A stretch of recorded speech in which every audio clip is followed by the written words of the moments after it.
to the flag of the United States of America and to the republic for which it stands, one nation, under God, indivisible, with liberty and justice for all.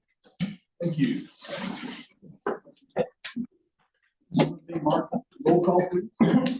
Brandon Bowman, Present. Susan Graves, present. Aaron Burke, Michael Gordon, Amika Graham, Present. Ben Wakefield, I'm here. and I'm Sherry O'Day-Martha. We are all present.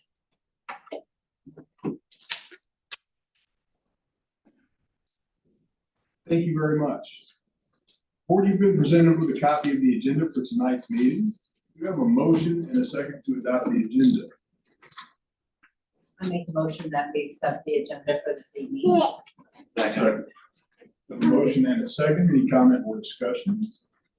Hearing none, all in favor say aye. Aye. Any opposed? The agenda is approved. Thank you, board. Board reorganization, the election of finance officers. Thank you, Mr. President.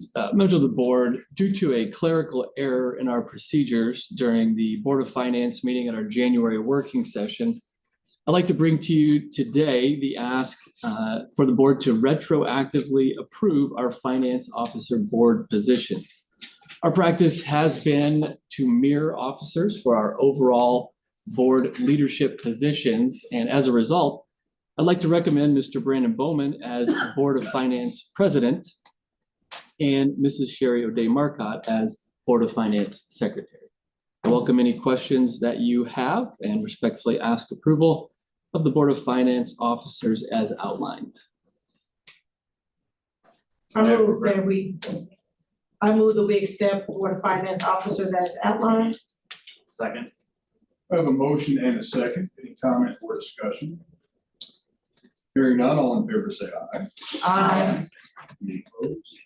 Thank you, Dr. Samuel, the Board of Finance officer. Thank you. Moving on to public comment. Before we begin, a short statement. Public comments at school board meetings are reserved for individuals who maintain legal settlement within the MSD of Wayne Township boundaries, or a legal guardian of an enrolled student or actively employed by the MSD of Wayne Township, or own a business within the MSD of Wayne Township boundaries, and are reserved to a 2-minute allotment to allow for an efficient meeting.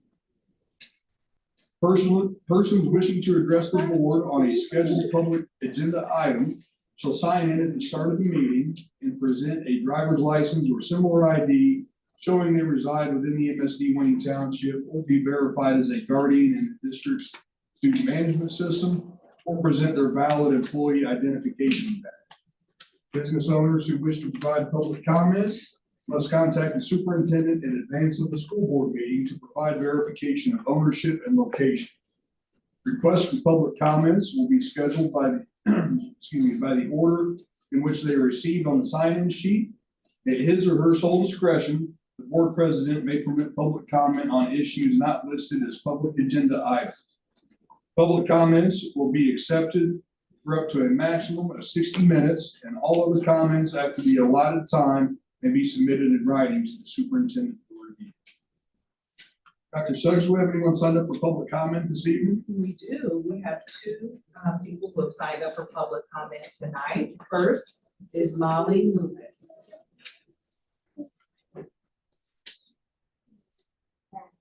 No. Okay. I just didn't hear. Yes, that'd be great. All right. Good evening. My name is Molly Lucas, and this is my 29th year in Wayne Township, currently at Bridgeport.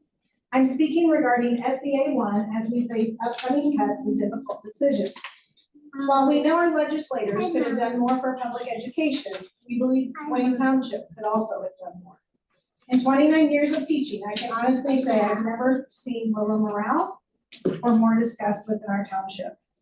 Regardless of the grim financial forecast and decisions being made, I want to remind you there is so much that can be done for teachers that doesn't cost anything.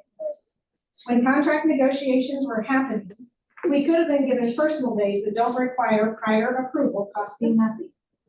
Instead of adhering to an earlier memo sent to staff just 2 days prior, Our new leadership abruptly changed the e-learning day to an in-person reporting requirement during a travel watch. Furthermore, staff members who chose to stay home were told that they could use a personal day. This does not comply with our contract requiring 7 days advanced approval for personal days or the 10% staff cap for any given day. Staff should not be punished for lack of preparation. Changing the requirement to reporting on synchronous or asynchronous days is also unnecessary and costs nothing to honor our previous policy. Also, reporting on time for a 2-hour delay isn't necessary. It costs nothing to allow teachers to arrive 2 hours later, still ahead of students. Don't forget the teachers. During the vote on the contract, teachers spoke about their struggles living paycheck to paycheck, and even prior to having a pay cut. While speaking, they deserve to be looked at, and also realizing giving yourselves a raise was insensitive at that time. Don't forget the teachers. I know too many teachers currently interviewing for new positions, both in and out of education, ready to leave due to our current climate. All of these items mentioned cost nothing but time, respect, trust of yourself, and a willingness to listen. Please don't forget the teachers. Thank you. Thank you.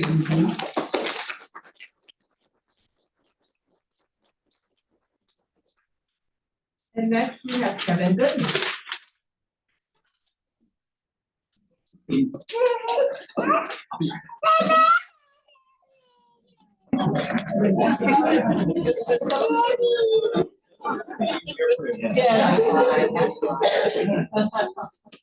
evening, members of the board, administrators, and community members. Thank you for the opportunity to speak tonight. My name is Kevin Goodman, and I have been an educator for 10 years, all of them in Wayne Township. I know this is a difficult moment. SCA 1 and our financial reality has placed you in a position where no decision feels good, and I appreciate the responsibility that you all carry. I'm here tonight not to ask for money, but to ask for care. Last week, several of you visited my classroom shortly after our 6th grade team received a message recognizing our students' engagement and the planning and collaboration behind it. That message meant more than you may realize, not because it was lengthy or public, but because it wasn't honest and human. It reminded us that our work is seen, and for a brief moment, it lifted us. But I'll be very honest, moments like that are becoming rare and teachers are tired. As we discuss cuts and deficits, I want to gently but urgently remind us that one of the most powerful resources in this district doesn't appear on a balance sheet. Teacher morale, trust, and professional dignity. Right now, those feel very fragile in our district. There are 3 meaningful ways to strengthen them, even now. Clear and timely communication matters. When changes are coming, teachers don't need to spin, they need honesty and time. Rumors grow when communication doesn't. Presence matters. Visits like the one you made last week, not to evaluate or to fix, but to listen, go further than you might imagine. Consistency matters. Explaining the why behind decisions helps teachers feel like partners, not afterthoughts. And respect matters. Teachers are professionals who deeply care about their students. Acknowledging that, especially during hard times, costs nothing but sustains people. Tonight, as you make necessary and painful decisions, I ask, please do not overlook the human cost. Commit to communication, transparency, and respect. These are free choices, but they are powerful ones. Teachers want to stay. We want to believe. We just need to feel seen. Thank you for listening and thank you for being here.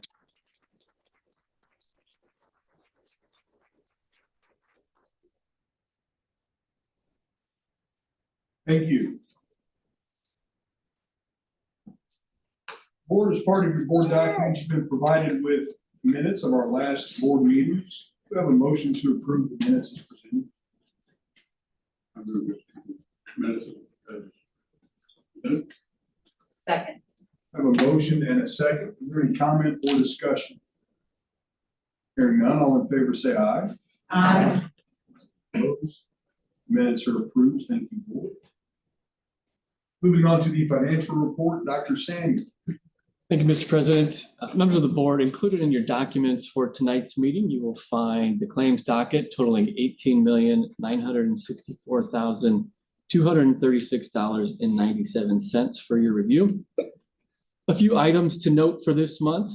You can see those expenditures, in some instances, move from the operations fund to the referendum fund as we spend down cash balances in those areas. As always, I welcome any questions that you have and respectfully ask for approval of the financial report as presented. I move for approval of the financial report as presented. Second. Have a motion and a second. Any comment or discussion? Hearing none, all in favor say aye. Aye. Opposed? Financial report is approved. Thank you, Dr. Samuel. Thank you. Moving on to old business. Bid for roads and road front office renovations. Thank you again, Mr. President, members of the board. We have two different bid approvals this evening. The first one is referencing renovations in the Roby and Rhodes front offices. As you know, over the last 4 to 5 years, we have been able to tackle interior spaces within our schools across the district, and especially our elementary schools. These are two projects that we have pushed off a little bit further from what we initially planned as I came on board here, but also are projects that leave certain buildings in the district in an inequitable position compared to their peers. I think the other factor here as we look at these projects is knowing that these are the first spaces that our students and families enter when they do come to our school buildings. So lots of different pieces that go into that. When we look at the bid documents, you can see that the work is limited in scope to flooring, wall coverings, electrical, and then associated general trades. There are four different bid packages then resulting from that. And as always, I will work through those one at a time for your action. The first package is for general trades. There were 4 bidders for this work. I'm happy to answer any questions that you have and do request approval of the base bid for package number 1, general trades, at a total of $414,980 from SCS Construction Services. I recommend approval for bid package 1, general trades. Second. I have a motion and a second. Any comments or discussion? Hearing none, all in favor say aye. Aye. Any opposed? Bid package 1 for general trades is approved. Thank you, Dr. Samuel. Thank you, Mr. President. The second bid package is for flooring and tile. We had 5 bidders for this work, as you can see on the tabulation. Similarly, I'm happy to answer any questions that you have on this bid and respectfully request approval of the base bid for flooring from Jack Lurie Group at a total of $84,485 for package number 2. I move for approval of package 2, flooring and tile. Second. We have a motion and a second for bid package 2. Any comment or discussion? Hearing none, all in favor say aye. Aye. Any opposed? Bid package 2 for flooring and tile is approved. Thank you, Dr. Samuel. Thank you again. The third bid package is for painting and wall covering. We only had 1 bidder for this portion of the work. Just as before, I'm happy to answer questions that you have and respectfully ask for approval of the base bid for painting and wall covering from Inline Painting at a total of $119,485 for bid package number 3. Move that we recommend painting and wall coverings with inline painting. Second. We have a motion and a second for bid package 3. Any comment or discussion? Hearing none, all in favor say aye. Any opposed? And bid package 3 for painting and wall covering is approved. Thank you, Dr. Samuel. Thank you. The fourth and final bid package for this project is for electrical. We had 3 bidders for this work. And once again, I'm happy to answer any questions that you have. Respectfully ask approval of the base bid for electrical work from Miller Eads at a total cost of $33,190 for bid package number 4. I move for approval of bid package 4, electrical. Second. We have a motion and a second. Any comment or discussion? Hearing none, all in favor say aye. Aye. Any opposed? Bid package 4 for electrical work is approved. Thank you, Dr. Sam. Thank you. Moving on to B, bid Stoutfield and Garden City roofing exterior wall. Thank you once again, Mr. President. Members of the board, included in your documents for this evening, you also find the recommendation letter for our 2026 roofing and exterior wall improvement work at Stoutfield in Garden City. Similar to the previous, there are 2 bid packages for your action this evening. And I would add, there will be a number of other components within roofing that will come our way. We're working with our vendor Etika to finalize some of those and get them out to vendors as we transition, as we've talked to a lot more of keeping students safe, warm, and dry as far as our capital projects focus, rather than some of those lingering pieces to bring all of our schools in line with carpeting, wall coverings, et cetera. So appreciate your consideration here. The first bid package will replace the entire roof at Stoutfield Elementary School. We were once again able to reduce cost on a roofing project by utilizing an overlay method where we will apply the new roof directly over the current roof. That saves us money on the removal and trash, basically, for getting rid of the other roof, as well as some labor costs. I'm happy to answer any questions on that project and respectfully ask approval of the base bid at a total of $768,178 from South Central Roofing for project number 1, roof work at Stoutfield Elementary School. I recommend approval for project 1, roof work. Second. We have a motion and a second. Any comment or discussion? Hearing none, all in favor say aye. Any opposed?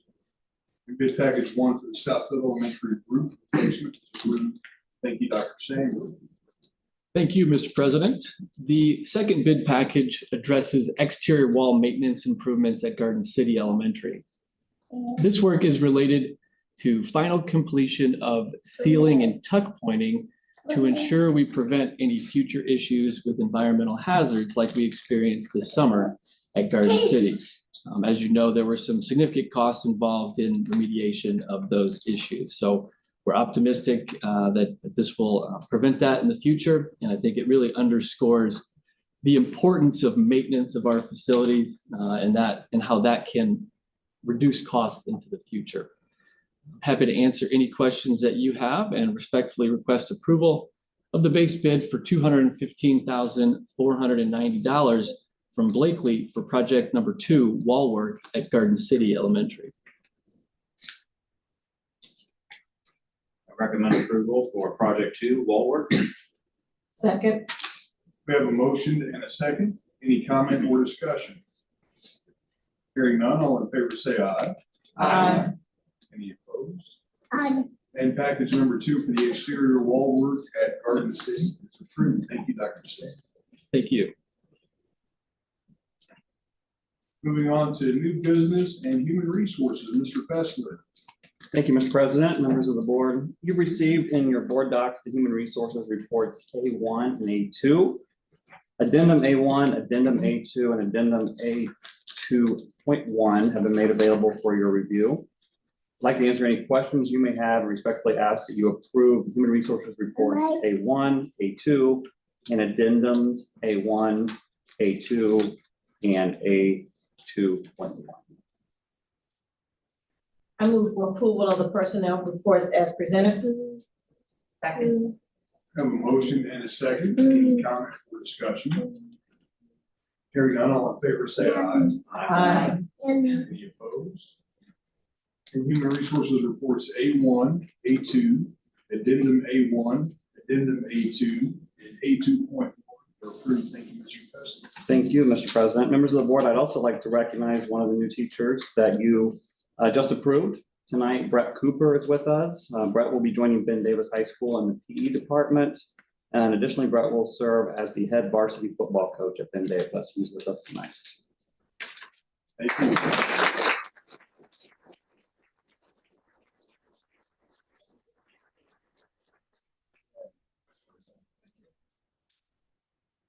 Moving on to donations. Mr. President, members of the board, I have a long list of donations for your consideration this evening. For Roby Elementary, we have a donation of 150 pairs of headphones valued at $1,050 from the Claremont Lions Club. To Stoutfield Elementary, we have 50 Pacers tickets valued at $1,000 from the Indiana Pacers Sports and Entertainment Group. For Chapelwood, we have food valued at $800 for their Gleaners Food Bank. Also for Chapelwood, we have food bags for 50 students valued at $2,400 from Kai Kai Omega. For Chapelwood, we have 24 pairs of tennis shoes valued at $1,080 from Operation School Bell. For Chapelwood, we have a check in the amount of $2,000 from a community member for supplemental pantry donation. For Chapelwood, we have 75 coats valued at $1,875 from American Charity Company. Also for Chapelwood, food for the food pantry valued at $800 from Gleaners Food Bank.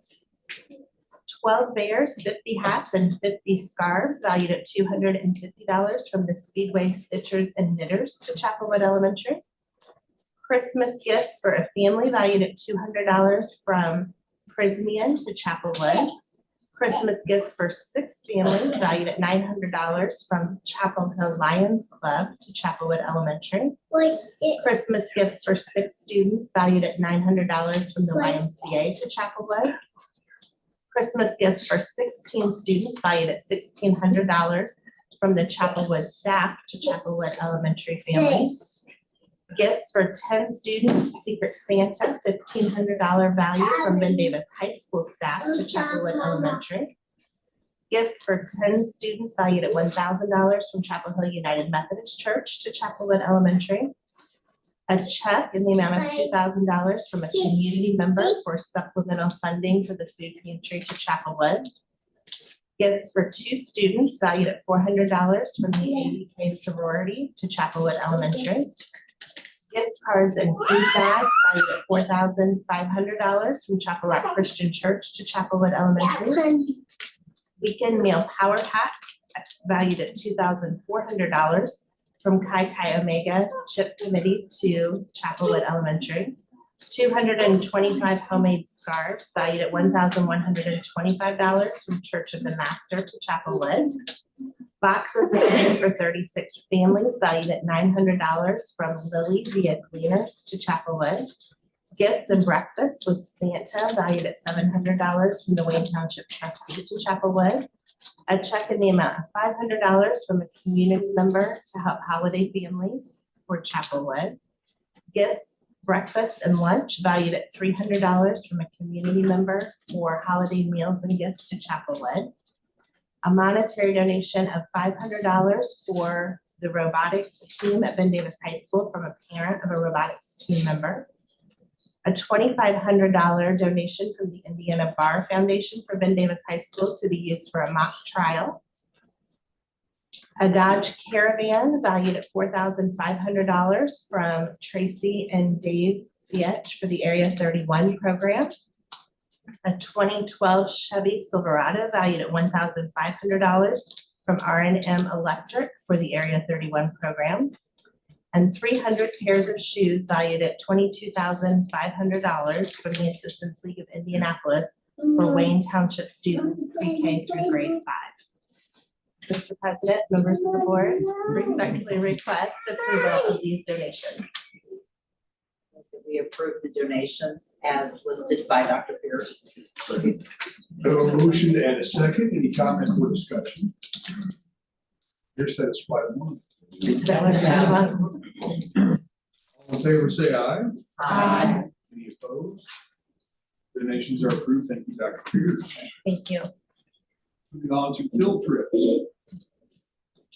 Well, I have a rather short list for you today on field trips, Mr. President, members of the board. We have a request for 1 field trip for Ben Davis University Junior and Senior National Honor Society members to travel to Kings Island in Ohio on May 14th to attend the Parks Educational Day. Respectfully request approval of this field trip. I move for approval of the field trip as presented. Second. We have a motion and a second. Any comment or discussion? Hearing none, all in favor say aye. Aye. Any opposed? The field trip is presented. Thank you, Dr. Peters. Thank you. Moving on to the 2025, 2026, and 2026, 2027 school calendar revisions. Thank you, Mr. President, members of the board. You received in your board docs the revisions for the calendars for 25-26 and 26-27. As a result of our collective bargaining agreement, we needed to add a section to the previously approved calendars that reads, if there is one snow day remaining in spring break, a snow day will be used on the Friday before Memorial Day. I'd like to answer any questions you may have and respectfully ask for approval of, or reapproval of the 2025-2026 school calendar and 2026-2027 school. I recommend approval for the 2025-26 and 26-27 school calendar revision. Second. We have a motion and a second. Any comment or discussion? Hearing none, all in favor say aye. Aye. Any opposed? The 25-26 and 26-27 school calendar revisions are approved. Thank you, Mr. Preston. Moving on to the 2027-2028 school calendar. Yeah, Mr. President, members of the board, you received in your board docs the 2027-2028 school calendar for your review. This year we had 906 teachers vote, which is the highest we've ever had vote for the calendar, and 54% selected the calendar in front of you. So this calendar has the first day for staffs being July 26th and students starting July 28th. School year ends for students on May 31st and staff wraps up the school year the following day on June 1st. Happy to answer any questions you may have and respectfully ask for approval of the 2027-2028 school calendar. Make a motion to approve. 2027. We have a motion and a second. Any comment or discussion?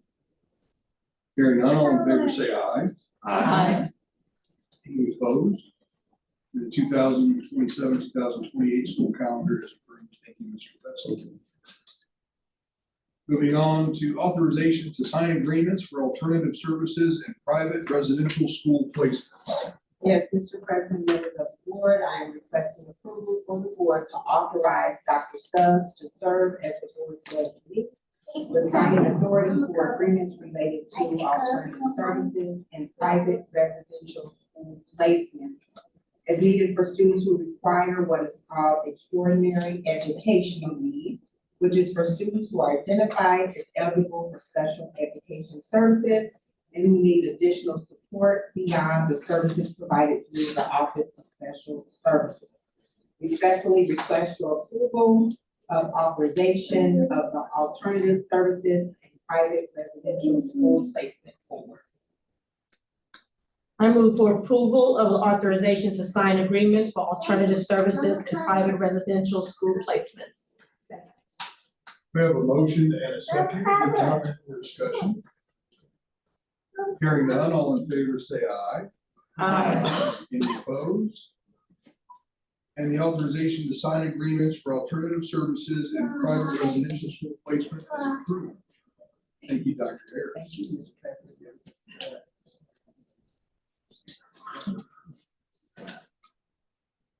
President. Moving on to the resolution to approve amendment and restatement of the 457 plan. Thank you, Mr. President. Members of the board, included in your documents for this evening, you will also find the resolution to approve amendment and restatement of the MSD Wayne Township 457B plan. This resolution gives us the power to make changes to the plan to keep us in compliance with new rules and regulations related to Secure 2.0. In the most recent batch of those, it includes new catch-up amounts and the addition of Roth IRAs as options within that plan. I'm happy to answer any questions that you may have and respectfully ask approval of the resolution to approve amendment and restatement of the MSD Wayne Township 457B plan. I recommend approval for the amendment and reinstatement of the MSD Wayne Township 457B plan. Second. We have a motion and a second. Any comment or discussion? Hearing none, all in favor say aye. Aye. Any opposed? And the resolution to approve amendment and restatement of the 457B plan is approved. Thank you, Dr. Singh. Thank you. Moving on to the resolution of the MSD of Wayne Township School Board. Thank you again, Mr. President. Also in your documents this evening, you'll find the resolution to approve deposits and investments in CDs. This is one of our annual resolutions. However, it does appear in a slightly different format and wording this evening due to some changes in Indiana code in the last legislative session. For our purposes, this resolution allows us to solicit bids and invest in certificates of deposit that are the most financially beneficial to the district and outlines the steps that we need to take to accomplish that. A lot of these rules revolve around financial institutions that have a footprint within the county where a school district resides. We're obviously very fortunate in Marion County that almost any financial institution we can think of does have a branch or footprint here. But there are now provisions that would allow us to use an entity outside of the county if that ever became financially advantageous. I welcome any questions that you have, and again, respectfully ask approval for the resolution to approve deposits and investments in CDs.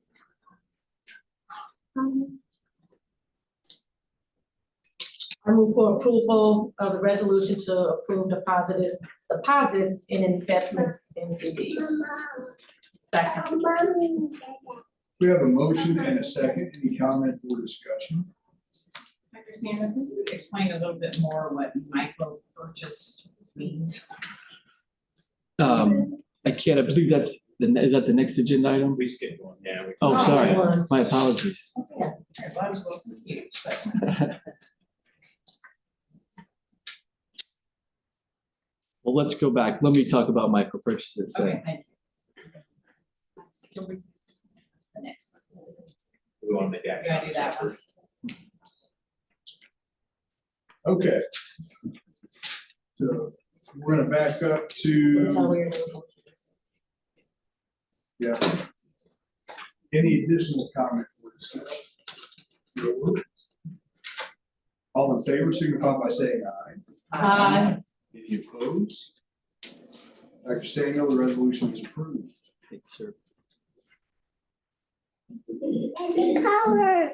Moving on to agenda item H. Good. My apologies for not catching that. Members of the board, this evening, also in your packet is the micro purchase threshold. And so this is a new one. It is not something that we have previously addressed, and as we've analyzed getting this in place, our legal counsel advised bringing this resolution forward. Future steps include an upcoming proposal that would add language on this topic to a board policy, which would refer back to this resolution. And so in short, it is a two-step process, and the resolution that is before you today is step number one. In regards to the definition of a micro purchase, I couldn't find a specific definition in Indiana code, but really what it is referring to is what steps a public entity, not just schools, would need to take in order to ensure we're getting the best pricing and service from vendors. And so as time goes on, Indiana General Assembly gives us the ability to raise that threshold where we can just receive a quote from a vendor, and as long as it is deemed in line with the services we are expecting and the pricing that we deem to be appropriate, we can proceed. The alternate to that is the requirement that we get 3 different quotes from 3 separate vendors. And so that is our practice on almost everything, to be perfectly honest. There are places within our operations where we don't have 3 vendors in the area that we can get pricing from. And so this gives us some flexibility there. This in particular exclusion provides, or it applies mostly to federal grant awards, honestly. And so it's even more, I think, niche than you would typically see for the. I apologize again on that error, and I am happy to answer any questions that you have regarding micro purchases. I move for approval of the adoption of the resolution of the Metropolitan School District of Wayne Township. We have a motion and a second. Any comment or discussion? Hearing none, all in favor say aye. Aye. Any opposed? Dr. Samuel, that resolution is approved. Thank you very much. Thank you. Moving on to board reports, demographic study. Thank you, Mr. President. Members of the board, it's my pleasure to introduce to you this evening Dr. Susan Brudvig. Dr. Brudvig has conducted demographic research for the MSD of Wayne Township in the past, and we are pleased to have her here with us again to share her most recent findings. Please note that this report is included in your documents for this evening as a reference point. And welcome, Dr. Brudvig. I see that you have the presentation up and ready to go. Yes, I do. Can you hear me all right? We can, thank you. All right. Well, thank you very much for having me this evening. I have visited you before in person, but this is my first time presenting with you remote. So I'm just letting you know I have not the best eyes in the world. So if I do turn to my larger screen in front of me, it's just so I can see a little bit better. I wanted to present some data for you. This does include your K through 12 enrollment through fall. So I'll refer to that as 2025. One thing I won't do today is I won't spend a lot of time reading some of the slides. My intention is really to go through the slides themselves. So like, for instance, this slide 4, I'll leave that for reading later, but I'm going to focus more on the numbers and the graphics that tell this story. So I first do like to start with, what does the population look like? And because it's school enrollment that we're largely interested in, I do pull from a variety of sources that show enrollment, I should say population of children, specific to Wayne Township and actually specific to the school district boundaries. So this is an example of data that is produced by the Census Bureau. It's an estimate. And what I mean by an estimate, it's not precise, right? It has a margin of error. It can go up and it can go down. What we're really looking at for here is trends in over time. It's also based on a survey. And because it's based on a survey of basically a small area, when you think about the United States, school district is a relatively small area. It's an average of 5 years. So I'm belaboring this point just a little bit for a reason. When we look at this data that you have in front of you, for instance, if you look at 2021, that number is the number of children that are resident population in MSD Wayne Township. And you'd say, oh, that's 2021. Actually, that's an average of the last 5 years. So that average really is more like a midpoint, 2019. And I'll come back to this number, 2019, the year 2019.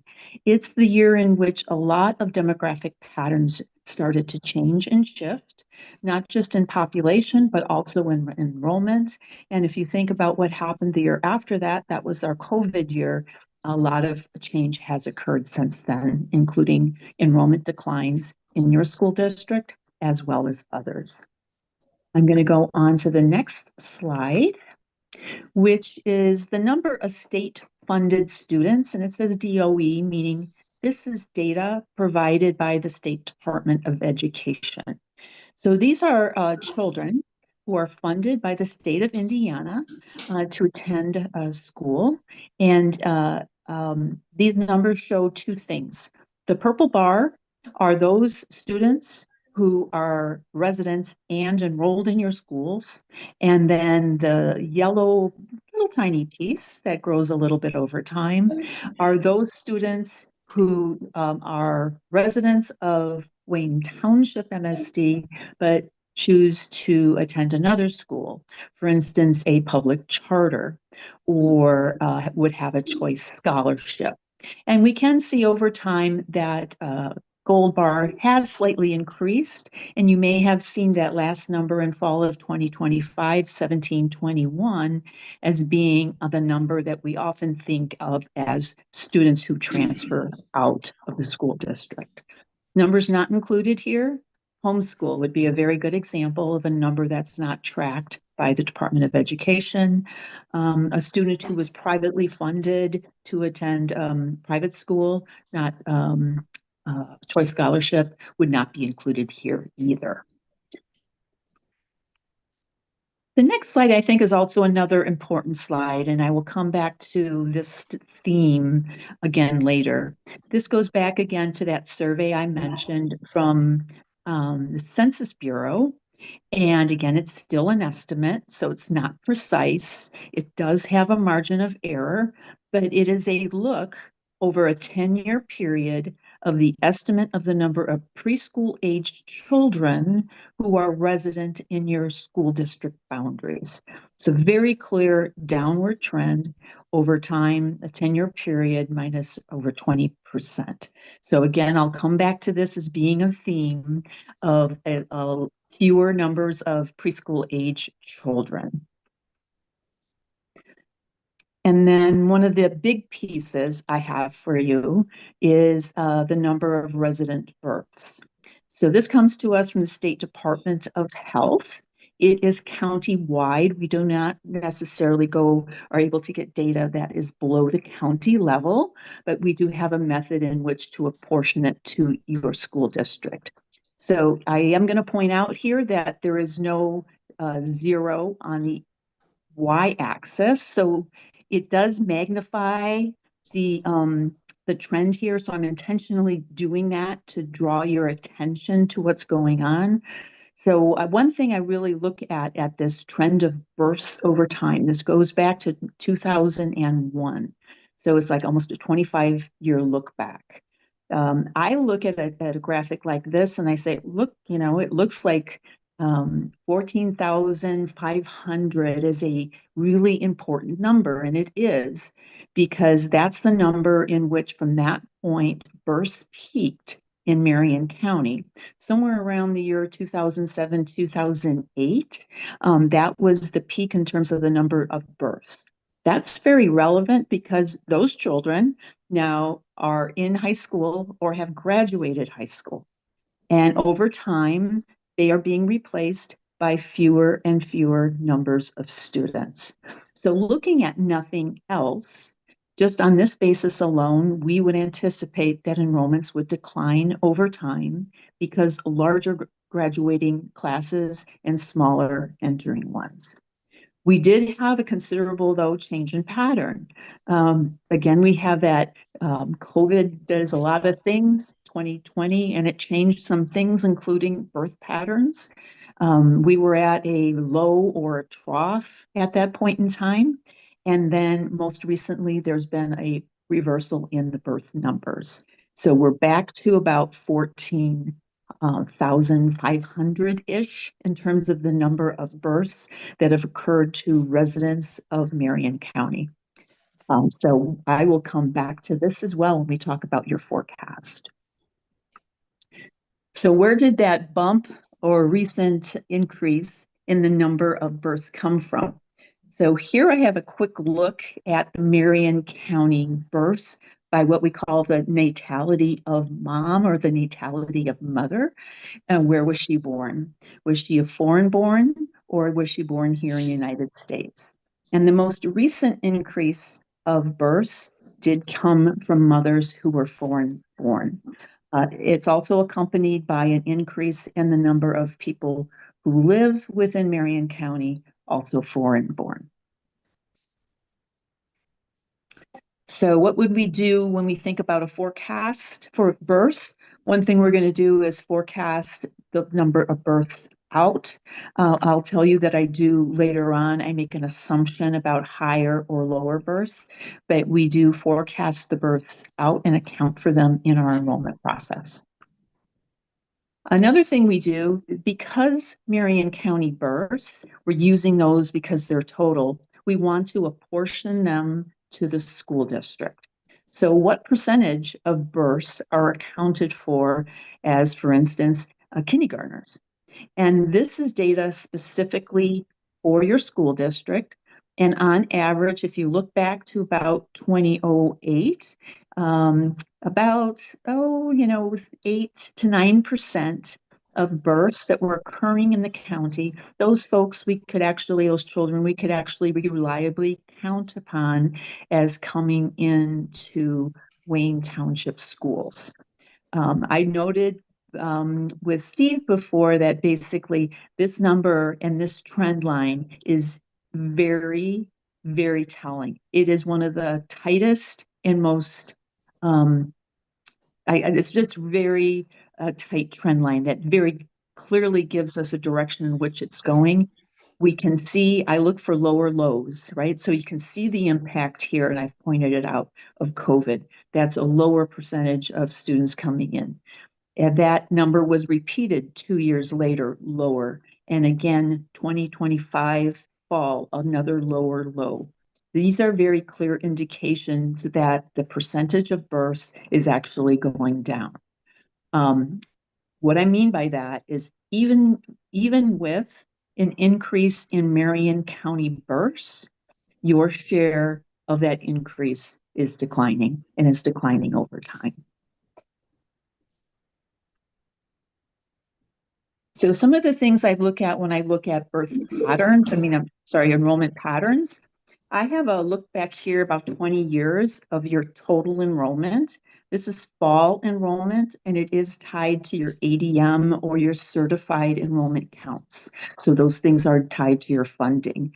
So I do rely on those numbers, and those are the numbers I'm going to show for you as well as forecast for you. Again, I'm looking at some data without that 0 on the y-axis, so I am magnifying the trend here to point it out. But again, 2019, pre-COVID, was your peak.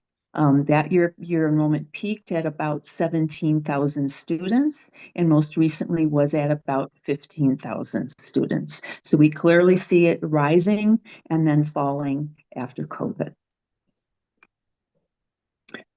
Another thing I do is I want to break out that enrollment change, and I have 2 panels here.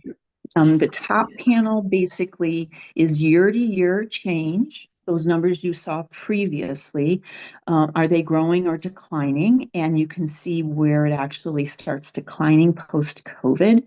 Every single year on year was a decline in the number of students enrolled in the schools.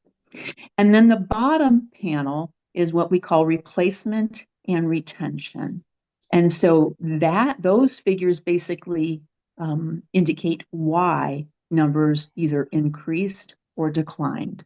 So let me take that last number you see there. Last year, that top panel, your total enrollment declined by 626 students. The question is why? Why did that happen? Number one, it was due to negative replacement. Negative replacement here is actually 470 students. So you lost 470 students because 470 students graduated, then entered in kindergarten. In a way, it's being a victim of your own success. We want our students to graduate, but because you have so many students going through the system, they're not being replaced by fewer and fewer entering kindergarten classes. And then you also had, you did lose some students who would have otherwise, not been retained. But I would say you have had years in which you haven't had a lot of loss. For instance, in 2024 or 2023. And the reason why was because you had students coming in that compensated for the negative replacement. So you had more students coming in, or at least helping to compensate for those very large graduating classes. And one of the reasons is this slide. Now, you may have seen different numbers, and I did mention that 1721 previously as a number, but this is a little bit different take. I just looked at your public transfers. And so what we mean by public transfers is those students who leave, those students who choose to attend another public school or public charter. You, I would say, are winning at the transfer game when it comes to public enrollment. You're bringing in more students as in transfers than those who are attending another public school or public charter. So that actually helps contribute to enrollment. And it's also another way to say without that, your total enrollment would actually be lower.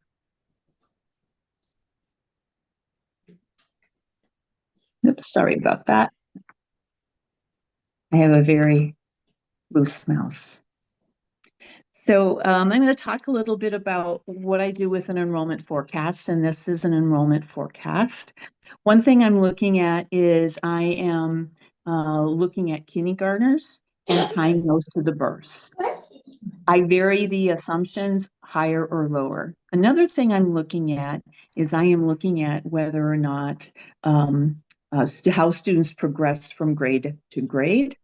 Obviously, students graduate, so we call this progression or cohort progression. So it's a cohort progression model. There's not one best number. So there is a base forecast here, what I'd consider the most likely, for instance, a trend that tends to happen over time, but there's variation around that trend.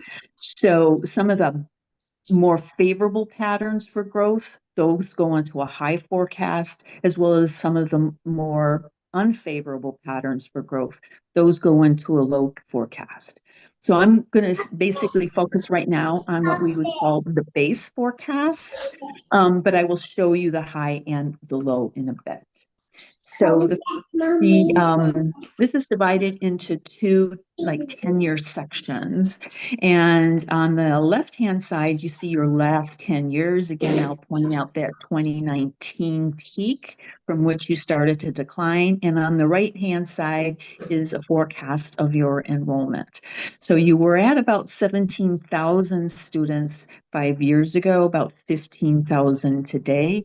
And the forecast has you at about 14,000 in 5 years and about 13,000 in 10. I would say that's around a decline of about, on average, 200 students per year.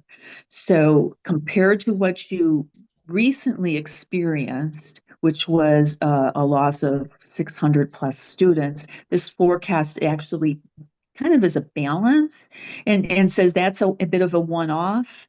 I don't see the patterns in the numbers that would suggest that would persist over time, that kind of loss that you experienced last year. And the second thing we look at, or I look at, is this notion of replacement. So replacement, again, is the size of your graduating class in relationship to your entering kindergarten class. And what this graphic shows you is basically why. Why would we anticipate that in 10 years, your enrollment would be about 13,000 students? And basically, this graphic shows it's, again, I would call it, for lack of a better term, being a victim of your own success, having very large graduating classes go through, but unfortunately not being replaced by equal size in the entering classes. So in general, for every 2 students in this balance, you're just not compensating for additional students coming in. I would say the forecast does assume you're going to continue to bring students in. This forecast does assume you will continue to win at the transfer, the public transfer numbers, that you would generally bring more transfers in than actually public transfers going out. And what would we expect also by grade level? I would anticipate that your current high school, which is over 4,000 students, would go to about 3,500 in 10 years. ninth grade academy be below 1,000 in 10 years. Your intermediate middle school age children under 2,000 in 10 years. And your elementaries go from about 7,600 to under 7,000 in 10 years. This is what is suggested in the numbers. And lastly, I did mention that there's no one perfect number. There is some evidence in your enrollment patterns that it's possible, I wouldn't say it's possible to gain students, but maybe possible to start stabilizing with more favorable patterns. But there's also a scenario in which your forecast or enrollments could be as low as 11,000 if something continued to happen in the environment. Let's just say last year wasn't a one-off, that was more indicative of a pattern that would continue. And so this is the presentation that I have for you this evening. Board, any questions for Dr. Brudnick or Dr. Suggs? Anything you'd like to add? No, I don't want to add anything, just want to thank Dr. Brudnick for her work on this project for us. It's very timely right now, and we were wanting to understand those patterns and so we can do some planning in the future. So this was very helpful for us. Board, do you have any clarifying questions? It's great information, Doctor. Thank you very much. Thank you. Dr. Harvey, is it okay if I close out the Zoom on here?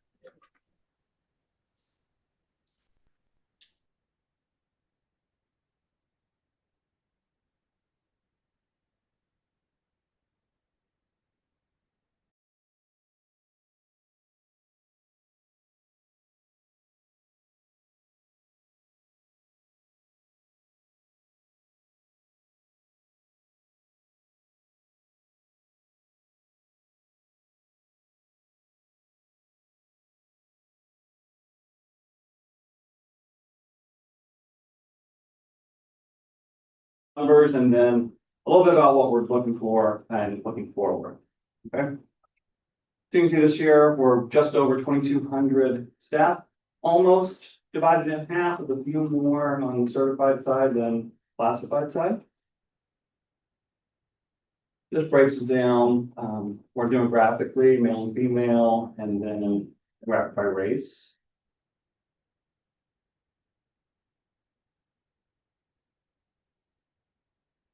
And then just some visuals to go along with those numbers.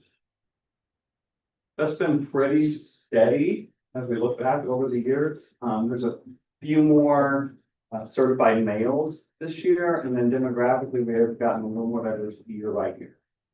With both certified and classified staff. So here's some historical data of the number of hires that we had this year was 115. So turnover about 10%. National average is 9. So we're right there at that national average for turnover. And then talk about where did the people go who left us last year. So the highest numbers went to a different district or a different career, 22 retirements, 12 decided to stay home, 3 relocations outside the state or country, 9 for promotion, 7 for performance, licensing, grad school, and of course we had a teacher who passed away. Super. So right now we have openings, 5 in elementary. You can see the numbers up here where those openings are right now in our certified side, teachers. And then our classified positions, where our openings are. Mostly paraprofessionals. I know Dr. Murph I didn't update these numbers tonight, but after she's hiring lunch rate today. Some of these are probably changed a little bit. And then, any questions about those numbers? Okay, they need to solve for there. That's a pretty typical state number for where we're at right now.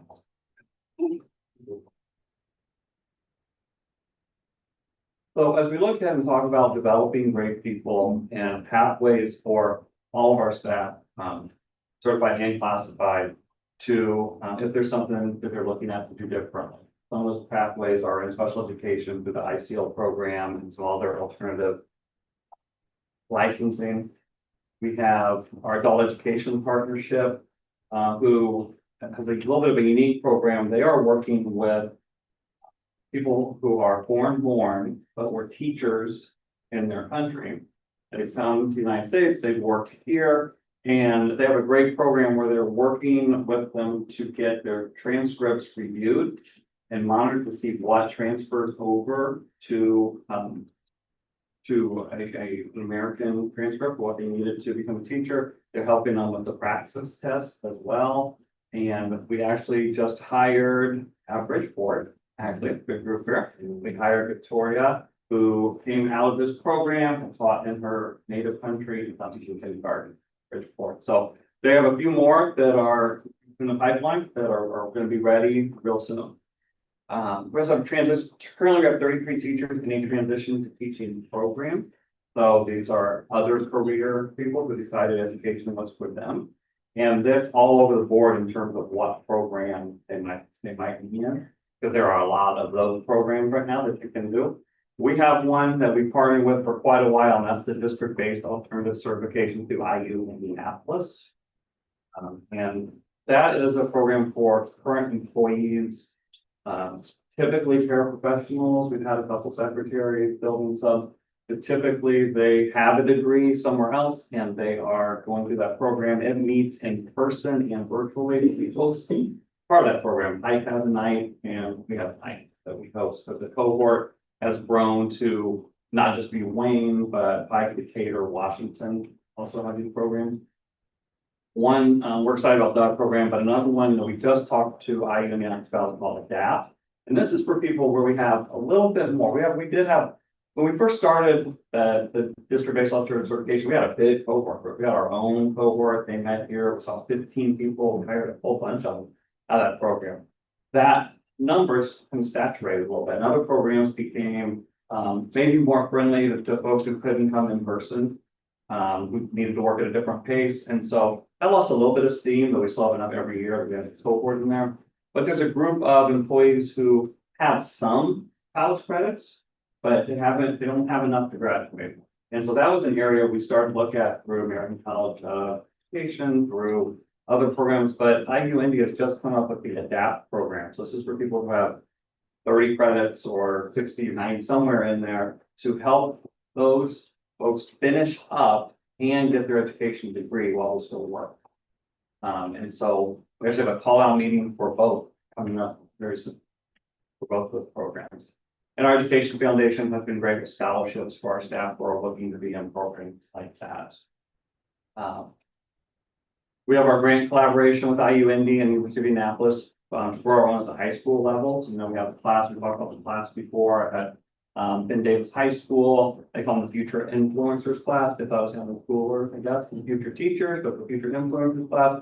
And we're going to talk about in a little bit about some opportunities we're going to do working with them to help that. And then we learned from our stay interviews that leadership opportunities. A lot of our staff are looking for those opportunities to lead. They don't want to change from teaching to administration or from their role to administration, but they're looking to find those opportunities.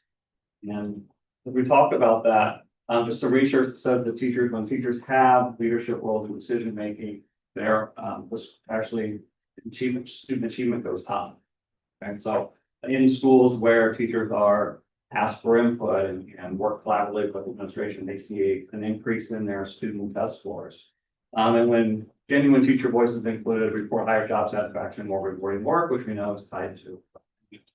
So we really want to work with school administrators to identify and what are those opportunities to lead within the school or the district, and can we get those, match those with those folks that are really interested. Okay. If we want to continue to do our stay interviews, they were so good. And I'm looking around, some folks out here participated in those interviews where we came around and talked to people, 250 teachers were coming back, right? Dr. Murphy are coming back to do it again. So maybe you'll be part of that group to come back and talk about the important questions of why do people stay? If you were thought about leaving, what would prompt that? What do you do with your job and what rewarding? Those have been great. Selfishly, we told you before, Dr. Sugg and I selfishly enjoyed sitting down and actually being able to be face to face with people for a little bit of time and have that conversation. We want to continue to be a visible presence in school to connect, and then really look at that panorama survey data to see what are we doing in terms of HR that is related to morale, equity, and retention that we can do to help improve those things. Just some of the boring stuff we're gonna do for these jobs is a job description audit. We haven't done that in a while, and we need to do that to really match up. Jobs have changed, of course, the work in those jobs have changed, and we need to get those to match so that when people go online to look at the job here, it's a better reflection of what they're really gonna do. And then, of course, Dr. Harvey's gonna tell us how AI can assist us in all of this in our processes to make it more efficient as we serve on the AI committee. We want to look at that, see what can we do to be more efficient in our roles. We want new staff support. So we know in surveys that teachers are more likely to stay when and we're talking about new teachers here, early career teachers, and they feel supported through mentorship and induction programs. We need to look at our leadership pipeline succession plans to start mapping out what our current leadership needs may be. And then we have an exit interview. So when people leave Wayne, they get mailed a paper copy where they can fill out some information about their satisfaction. The return rate is not great. It's falls in one or two camps. The person retired, so they're really happy to tell us goodbye, right? Or maybe it wasn't such a great way that we parted, and they're ready to tell us how horrible everybody was, right? What they ran into. So we don't get a lot of the middle of just give us information. So we really need to look at that, because I think we can be more efficient with it and get a better return rate that will give us some better information. And we know 71% of employees are less likely to leave their job if they're recognized more frequently. So we have to see that. As far as recruitment of new teachers, just keep our contacts up. You know, Dr. Suggs have all the contacts around the state. So I need to fill that void world that, and again, make those same contacts with our state universities to attract them student teachers. Those are folks that lead to join our teachers ranks. They can come into Wayne, really feel good about. We see them work. They like the people they're working with, and we want to build that. We're going to look at increase our social media presence. And then work with that cadet teaching class that we talked about a little bit. I really like to look at a program where the students who leave that class that really are enrolling in an education program could be matched with a current Wayne teacher, not to overload the work, but just as a person they can talk to, check-ins here and there. Maybe when they come in May, we can do something where we get together. They can establish that relationship so they have someone to go to, like an answer. They would probably pick I'm sure the students will be able to pick several teachers they want to have do that. And then we'll have to convince those teachers to help us do that. That was pretty quick, pretty brief. If you have any questions, I can cut through. You mentioned a number, Mr. Fessler, I missed it, in the pipeline of foreign teachers coming in. What's that number look like? Any idea? We met with her, it was about half a dozen. Half a dozen, yeah. Maybe we're still there. Couple of them work for us as paraprofessionals right now. There are some that aren't working here that are in that. But it's a little bit of a long process.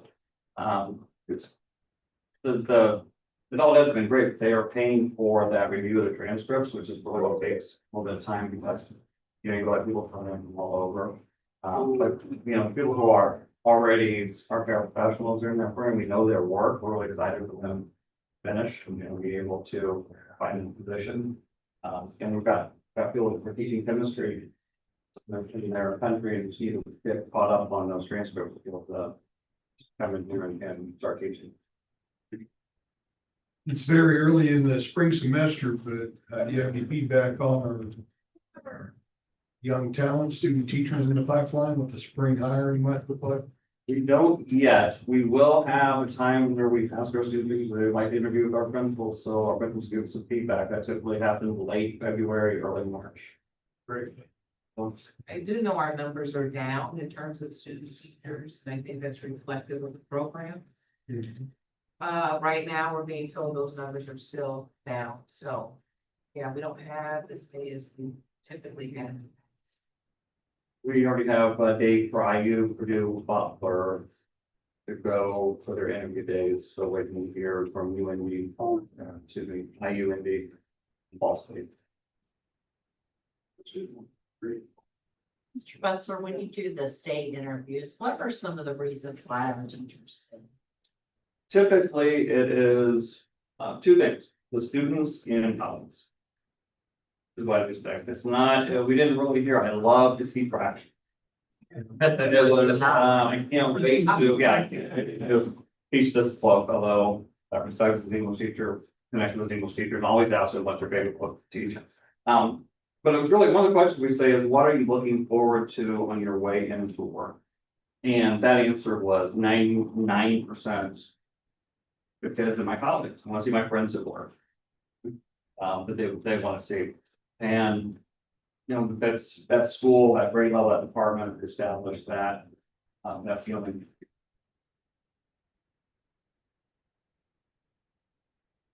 Great information. Thank you so much. Thank you.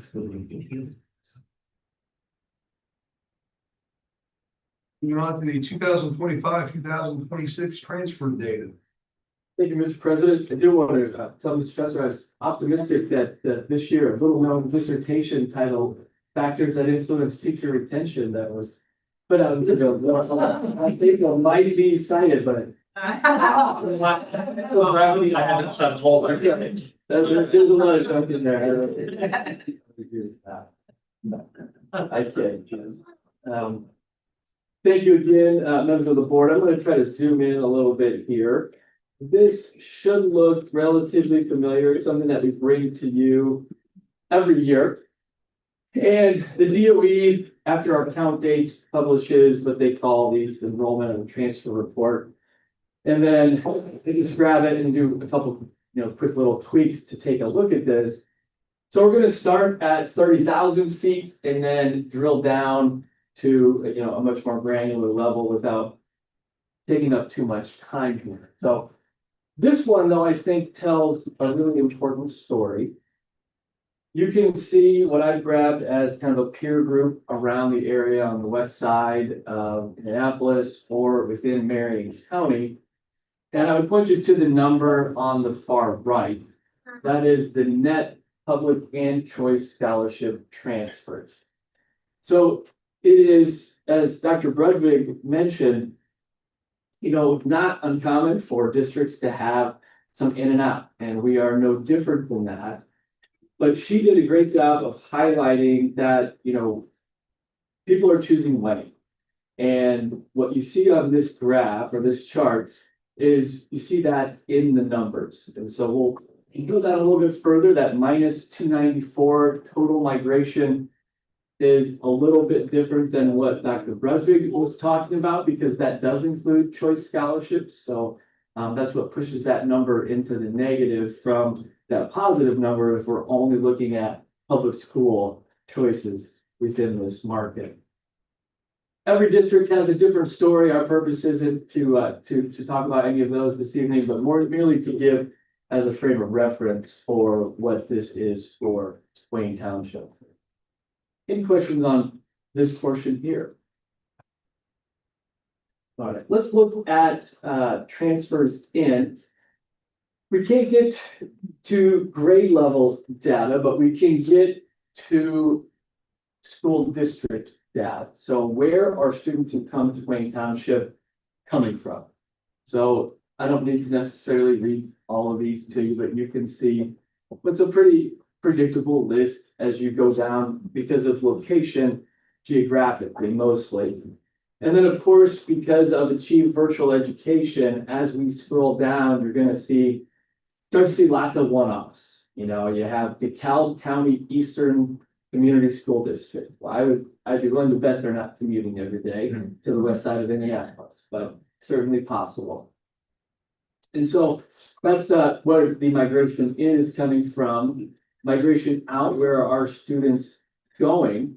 Again, gives you this frame of reference. What I've broken down here, this would be all public schools.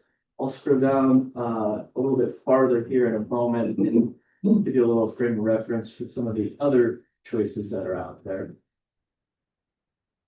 We know Union School Corporation, that's another, been in the news if you followed the last legislative session. They have an online school also. And so you can see how that kind of reflects there. As we scroll down, see the numbers shift over here to public transfers charter. And again, just like it is labeled, where are students who have residence in MSD of Wayne Township attending school if they are attending a charter. Yeah. I scroll through those. Pretty straightforward.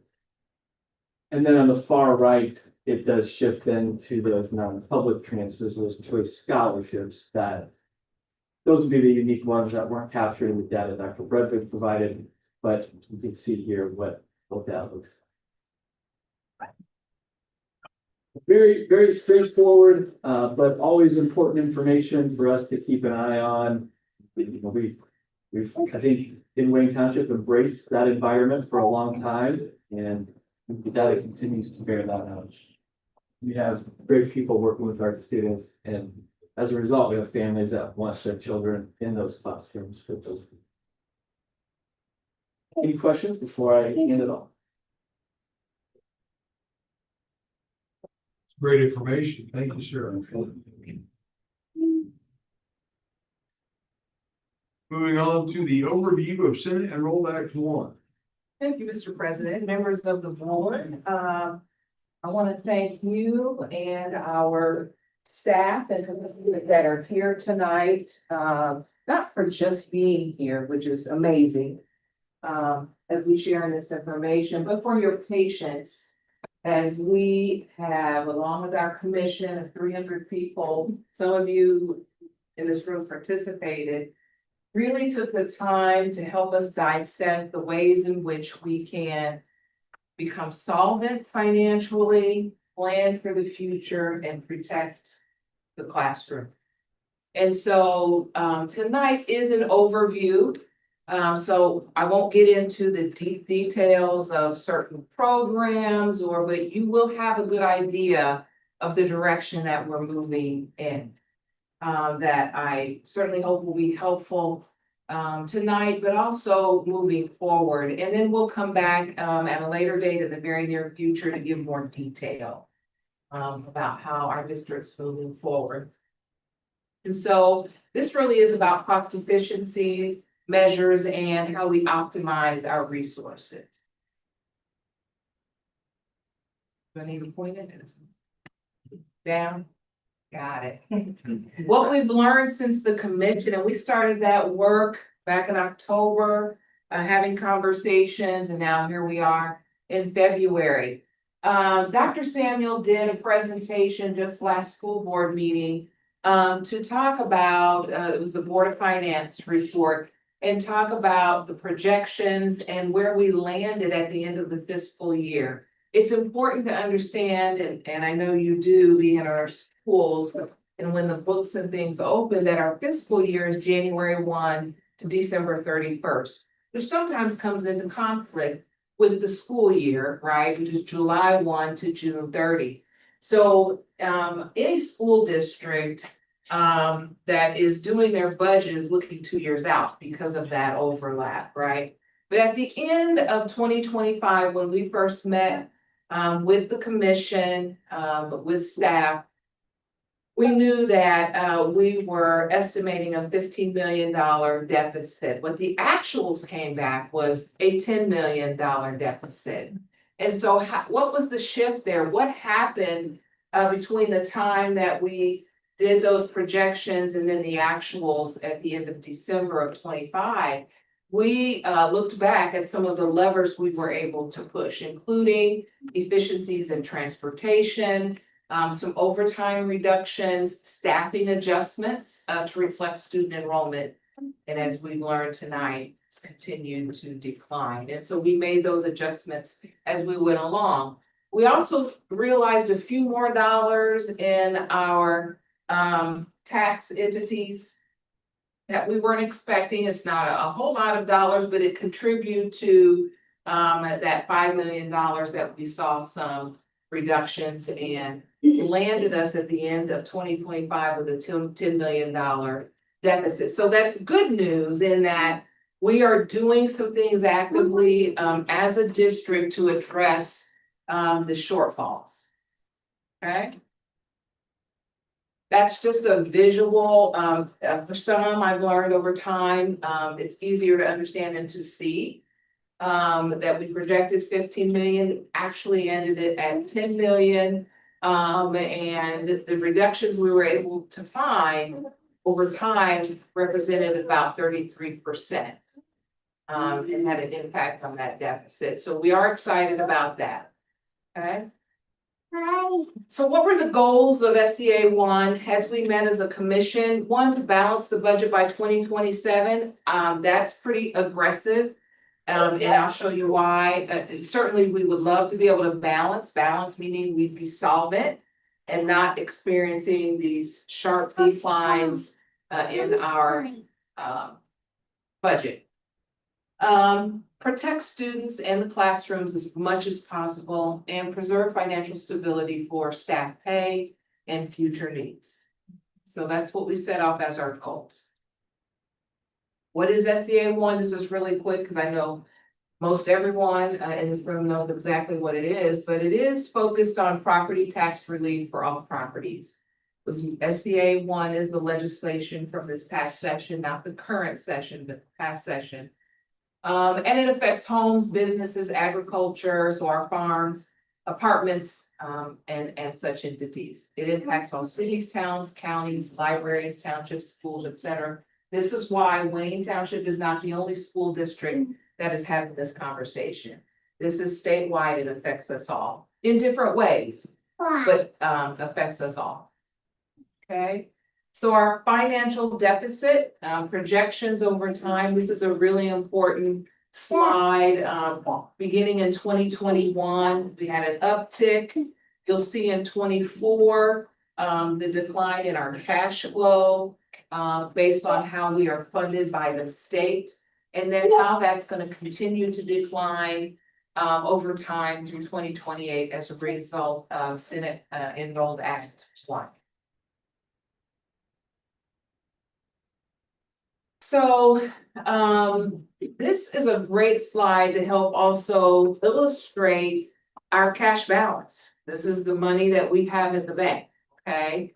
And so at the height in 2024, you see there 58.2, and it continues to decline. The red mark across the hash lines are target cash balance. That's based on our work with our consultants to be solvent in case something happened. And so that lands right at 26 million. Does that look right? That it said that we need to have in the bank at any one time to cover several payrolls should something happen. As you can see, this year, 2026, we will start to hit below that. And that is because we are pulling from our cash balance to pay the bills. And as SCA 1 is enacted, so each year, and I don't want to misspeak, if you want to explain this, Dr. Samuel, our property taxes continue to go down, and it's from property taxes that we get dollars into the school. So that's just the most simple way to explain it. So that's why you see the decline in terms of our cash balance, okay? And this is based on us doing nothing, okay, these projections. So by 2020, this school year, we're gonna get really concerned about our cash balance and really concerned as time goes on in 27 and 28, okay?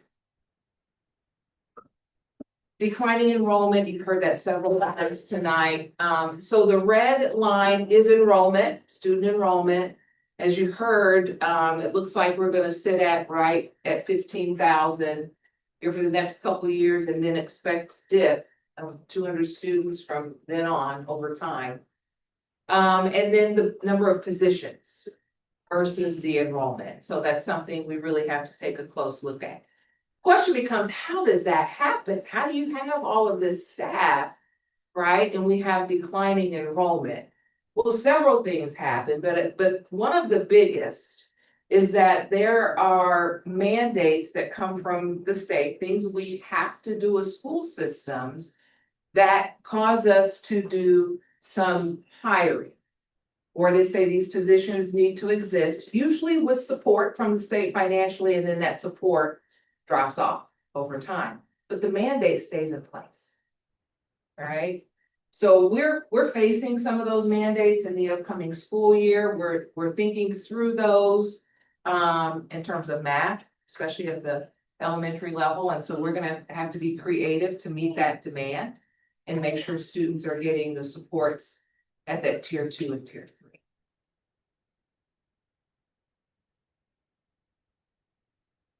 It's good to make note that we collect approximately 17 million from our current referendum that will expire in 2027. At that time, we asked for this referendum and our community supported it just so that we could make the budget. That was the hole that we needed to fill at the time. And so the $17 million is not extra. That is part of our budget. Okay. And how do we spend our dollars? That's the breakdown. As you can see, and you probably would have guessed, that the preponderance of our budget goes to salary and benefits. The next largest piece is supplies. And then the one-offs are fuel and utilities, which I might add are continuing to go up. And then substitutes there on the side, safety. So the guiding principles. So here are these 8 guiding principles, super important: student-centered decision-making, equity and fairness, transparency and honesty, innovation and creativity, shared responsibility, evidence-informed and data-driven, long-term sustainability, and respectful collaboration. What I will tell you, what took a preponderance of our time as we went through the data, when you have 300 people that are giving information to you and helping us problem solve and think through ways in which our district can do all of those things and protect the classroom, which is most important. That's a lot of data. And we analyzed every single piece to make sense of it, to catalog it, to put timelines to it, to understand who, is going to be affected, because it is the people. You said it well tonight. It is the people here who come every day and give of their gifts and talents to our students that make Wayne what it is. It's why people and our children and our families choose Wayne. It's the folks that we have here every day. So being deliberate and taking the time to look through that data to understand what the impacts are going to be were very, very important to this process. So for right now, here's where we land. We've landed that there is no reduction in force for 2026-27. Staff reductions will occur through attrition. So as people leave, all of those positions will be analyzed. Adjustments of programming. So roles and responsibilities will be adjusted for some positions to meet legislative mandates and meet student needs. So there will be some shifts. We can't say today exactly what those shifts are going to be, because when it's through attrition, we have to analyze the positions that are no longer with us. How does that fit into the scheme of things and how we meet the needs of students? Restructure of curricular purchases. And we've done this in the past in meeting the needs, where we stretch out some of those adoption years and look at curricular materials and see where we can save dollars. Centralizing of processes and duties. So as you're aware, we did that this year with centralized enrollment. And so we're going to continue to perfect that process thanks to the team here and the leadership of Dr. Harvey. We're going to continue to get better at doing that, and then look at other processes that we might be able to centralize that is more efficient for our district. And then the restructure of digital software applications. So really doing a deep dive into some of the applications we've had for years. It was great at one time. Now we're not using it as much, but we're still paying for those contracts and really clean those up, as well as printing frameworks. So we're gonna take a look at how we're printing across the district, how we can become more digitized and save dollars in that way. So that's the plan moving forward. We need the opportunity to talk, as I mentioned earlier, to individuals who will be impacted before we share out exactly what these things might look like for next school year and moving forward.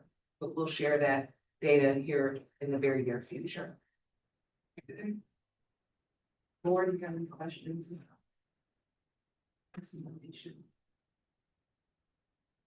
And so again, that's just a visual of that. $10 million that we still need to find in efficiencies. The things I just shared with you comes to approximately 11 million. It'd be great to be able to say problem solved. You only needed to find 10. But as I showed earlier, the decline continues. We're just trying to keep up at this point. Right, of this. Dr. Suggs, I have a question for you. The decline that we talked about financially, did that take into account what we just saw with declining enrollment? The decline we just saw. The declining enrollment, is Mhm. that also part of the money that we know that we're declining? Yes, Yes. it is. That's what I It is. figured. It is not as far out as Dr. Brudvik shared. You know, we've gone out to 2031 and predicting that there will be some decline. Those numbers could get worse. Back to your question, those numbers could get worse depending on enrollment.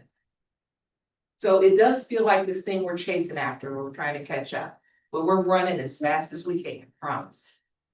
To make decisions that are gonna be impactful. Again, that will protect the classroom and as much as possible, protect the people that are here. Other questions? The comments, again, thank you to those of you who participated. We'll continue this work. You'll have other opportunities in the future to participate. Your input is gonna help us get us where we need to be financially. Thank you. Thank you, Dr. Thank Suggs. you.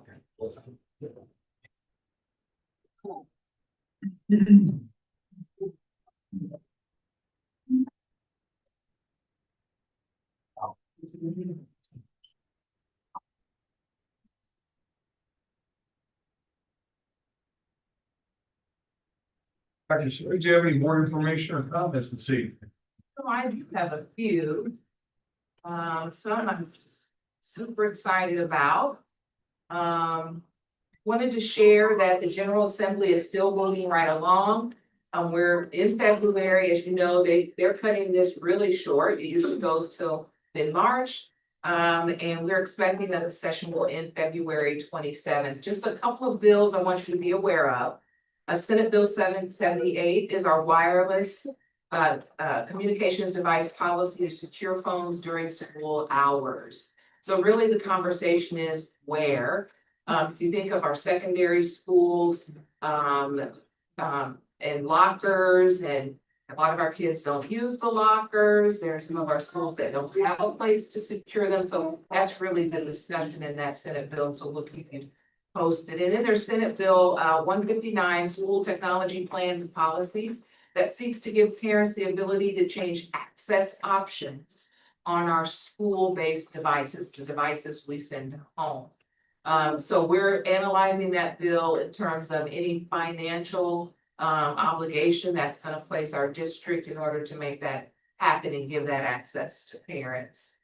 And I'll also, it was included in bid pack minutes, the link to watch those bills closely as they move through. But I'll send another email to all staff so everyone has access to those. We are super excited to announce the launch of our Wayne Way Volunteer Award, in which we recognize the great work of our volunteers throughout the community. So I'd like for you to think about those folks who come to your schools, help in your classrooms, those big gestures for your schools so that you can nominate them for this award. And we will recognize them at our regular school board meeting. So the criteria and nomination form can be found on our website. And then finally, Mr. Ben Wakefield had a birthday yesterday. You guys missed it, sorry. That's right, and as is our tradition, we'd like to sing happy birthday to Mr. Wakefield. I know it's hard. It's hard. It's hard. All right. Happy birthday to you. Happy birthday to you. Happy birthday, dear Randall. Happy birthday to you. Now, Congratulations. I will tell you that you lied if you repeat this. You sound much better than my church when they sang it. Thank you very much. Recorded, you're fine. Thank you. Thank you. Board, I've got a couple of goodies here for us. We've got a certificate from Indiana School Board Association certifying our membership for this year. Sent to us some very nice packaging. We'll leave that with Dr. Suggs. To retain heritage of the Gannett Center. And also this may be of note for Dr. Samuel. I've got a very nice letter here from Dr. Scott Bowling, the Executive Director of the Indiana Association of School Business Officials. He's writing to congratulate Claire Messmer for completing the required courses for the Indiana Association of School Business Official Certification Program. She participated and completed 66 hours of instruction, and her certification designation is Business Office Specialist. So please share our congratulations with Claire. Gotta do that. Very fast. You. Board, do we have anything else to see? Okay, looking for a motion to adjourn. I'll make a motion to adjourn. Second. Have a motion and a second. All in favor, say aye. Aye. Any opposed? We are adjourned. Thank you very much.